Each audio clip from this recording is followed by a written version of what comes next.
Simon, let's move on to the issue of the South African government now preparing to challenge a U.S. plan to relocate Afrikaners. The New York Times is reporting that the first group of about 100 white South Africans are expected to arrive in the country out of 8,000 or so applications. How is this being received in the U.S.? Are there concerns, particularly by refugee advocacy groups, for example?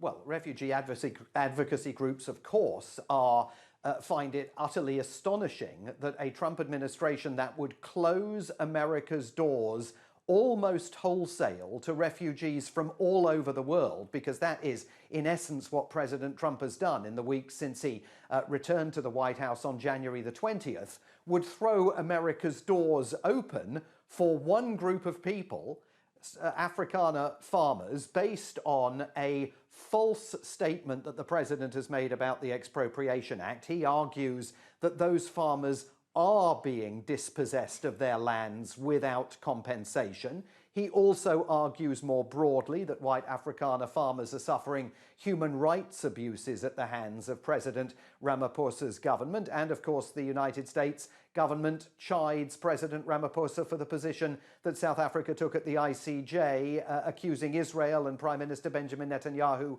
of war crimes. But it is an extraordinary moment for the United States to be opening its doors to refugees whose processing time for transition to a new life in America has been fast-tracked to just 3 months, where the standard processing time has been 18 to 24 months, and that was before Donald Trump shut America's doors.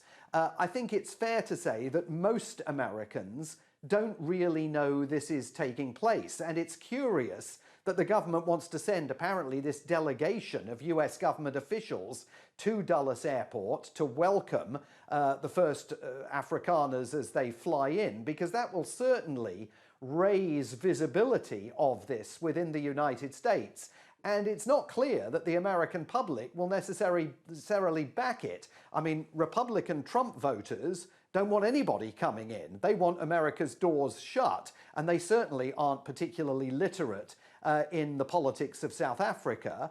And Democrats, of course, will say, well, if you're letting white Afrikaner farmers into the United States, why are the doors closed to so many other deserving people who have applied for refuge in America? But it's an astonishing symbol of how low the bilateral relationship between the two countries has fallen, and we'll wait to see when these planes are going to arrive, when these people are going to arrive, and what level of welcome they are provided by the Trump administration.